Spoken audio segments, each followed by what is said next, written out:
Bonjour chers amis traders, comme chaque fin de semaine, analyse rapide du Bitcoin, du DAX, du CAC 40, de l'euro-dollar et du SP500 pour la semaine à venir en mode investissement et en mode trading.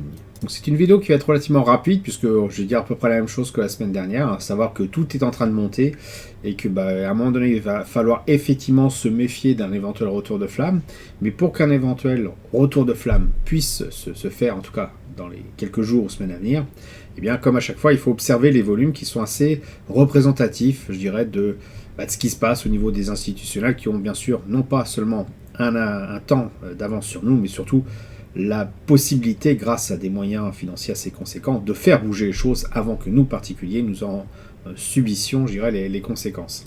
Donc passons au calendrier économique de la semaine à venir. Donc celui de FX Street, au moment où je fais la vidéo, est hors service, donc on va en prendre un autre, c'est pas bien grave. Donc je prends celui de FXCM pour la semaine à venir, qui est une représentation qu'on n'a pas l'habitude de voir, qui n'est pas aussi lisible que l'autre. Mais de ce que j'ai pu voir en fait sur le calendrier, c'est surtout les indices concernant tout ce qui est taux de chômage, que ce soit zone euro ou US, qui peuvent faire bouger un peu les choses, notamment mercredi en fin de journée. Et bien sûr tout ce qui est commande industrielle, alors je crois que c'est mardi soir, ouais, ça mardi dans l'après-midi, commande industrielle côté US qui peuvent faire varier tout ce qui est volatilité. Pour le reste, voilà, indice de prix à la production qui peuvent potentiellement aussi être amené un petit peu de volatilité, les statistiques de vente. Bref, comme relativement assez calme par rapport aux autres semaines où on a pu avoir des décisions sur les taux. Mais voilà, taux de chômage et indice de prix à la production qui peuvent être des précurseurs, ou en tout cas des indicateurs sur ce que peut être amené à faire la Fed ou la BCE sur les taux à venir. Donc on peut effectivement envisager un petit peu de volatilité, mais pas non plus de quoi se mettre la rate au courbouillon. Allez, on commence tout de suite avec le Bitcoin exprimé en dollars. Moi, ce qu'on voit, c'est que ça continue de péter. On arrive quand même sur une résistance là, qui a l'air de se créer ici, qui est tout à fait normale après une telle hausse. C'est pas vraiment une résistance, c'est une latéralisation qu'il va falloir juste surveiller au fil de la semaine à venir. On se doute bien qu'il faut absorber cette hausse. Et puis, déjà, c'est bon signe parce qu'on n'a pas eu de correction.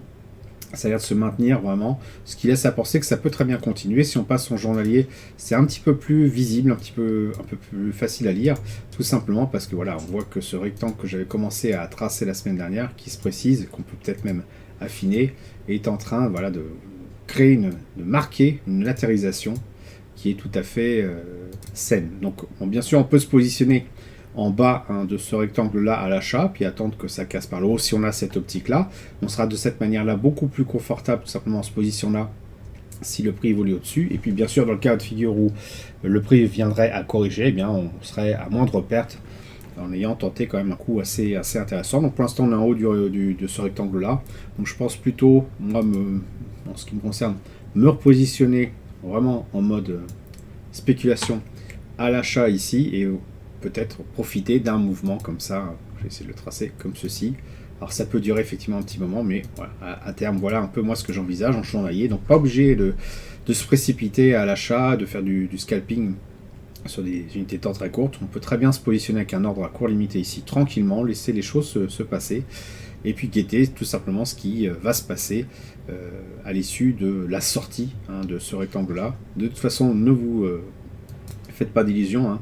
Ce rectangle-là, il n'y aura que trois issues. Soit on sort par le haut, soit on sort par le bas, soit on continue encore un peu, auquel cas on reste dans ce rectangle-là. Donc en se positionnant en bas, en ayant une optique de sortie par le haut, bien tout simplement, on prend un pari que ça casse vers le haut, en limitant la casse tout simplement parce qu'on sera positionné au meilleur moment, en tout cas dans le cadre d'une optique de sortie par le haut. Le DAX, quant à lui, continue sa folle montée vers les plus hauts. On a vraiment atteint les plus hauts historiques et ça continue, que ce soit en weekly, qui est relativement visible sur ce graphique, ou en journalier. On n'a pas vraiment de réelle pause. Donc ces pauses ici qu'on a pu avoir effectivement il y a quelques semaines, il y a 2 semaines, n'ont pas marqué un retournement, en tout cas une consolidation avec une correction plutôt. Là on est en mode consolidation puis on continue, c'est ce qui se passe depuis le début. Là on avait un petit peu plus de correction, ça hésitait, mais franchement on est reparti à la hausse. Donc pour l'instant c'est vers l'infini et au-delà. Il va falloir surveiller vraiment de manière très attentive les volumes ici. On voit que le volume ici a baissé, alors plutôt en weekly, faut quand même être raisonnable. On voit ici que le volume a baissé en weekly, mais c'est normal tout simplement parce que on est la semaine de Pâques et le vendredi, les marchés n'étaient pas ouverts. Hein. Je précise quand même que voilà, la dernière bougie date de jeudi et non pas de vendredi, ce qui fait que c'est tout à fait normal que l'activité soit un peu plus faible en termes de volume sur les bougies weekly. Donc on ne s'inquiète pas plus que ça, ce n'est pas une indication que c'est la fin du monde, en tout cas que ça va corriger brutalement. En tout cas, ça n'en est pas une officiellement opposable à cette montée. Concernant le CAC 40, bon, c'est à peu près le même concept, hein, avec toujours un petit peu moins de patates. On arrive sur une résistance ici qui va être un poil plus visible en journalier. On est en train de consolider là, doucement, contrairement au DAX. Et bon, on prend quand même le chemin de la cassure par le haut de ce rectangle-là. Donc pour l'instant, tout est relativement bon, un bon signe pour le CAC, même si effectivement il y a des tensions géopolitiques et tout ce que vous voulez. Ce qu'il faut regarder, c'est ce que fait le prix. Il y a du momentum, les gens le voient. Eh bien, on profite de ça. Ça va peut-être pas durer, mais pour l'instant, on en profite. Concernant l'euro-dollar, on a l'impression de voir, moi ça me rappelle un petit peu mes cours. Peut-être que je corrige, je cache un peu tout le bazar, tous les graphiques. Ça me rappelle un peu mes cours de physique où on voyait le phénomène d'amortissement en fait par exemple une balle de ping-pong, vous faites rebondir au sol, où finalement les mouvements sont de plus en plus faibles, la volatilité baisse et on se retrouve à avoir quelque chose d'assez, alors je crois que c'est encore plus visible en weekly, voilà, d'assez caractéristique d'un amortissement, quelque chose qui devient amorphe, un tracé plat avec de moins en moins de variations de vibrations, si je puis dire, autour d'un axe central qui est le point consensuel, hein, tout simplement. Donc pour l'instant, l'euro et le dollar semblent s'être trouvé une espèce de stabilité, en tout cas sur le court terme, moyen terme, parce que là on est en weekly.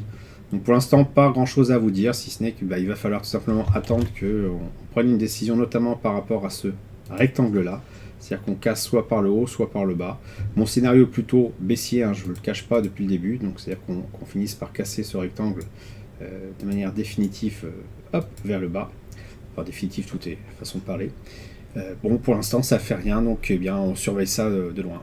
Concernant le SP500, enfin, à l'instar de ses petits camarades européens, l'indice phare américain, lui aussi, est toujours en train d'exploser à la hausse. Donc un petit peu moins par rapport à la semaine dernière. Si on regarde en journalier, on voit qu'on a eu en fait une légère consolidation, très légère consolidation, qu'on pourrait mettre à peu près ici. Si ça casse par le haut, ce qui est quand même bien parti, on pourra continuer à tout simplement profiter de ce momentum-là et faire son plein de trésorerie, ou en tout cas de liquidité, de bénéfices simplement, hein, avant une éventuelle consolidation qui finira bien à un moment donné ou un autre par arriver. Voilà, j'espère que vous avez apprécié cette vidéo. Si c'est le cas, merci de laisser un pouce pour m'encourager à continuer. Abonnez-vous à la chaîne YouTube pour ne rater aucune nouvelle publication. Je vous dis merci et à bientôt sur le blog.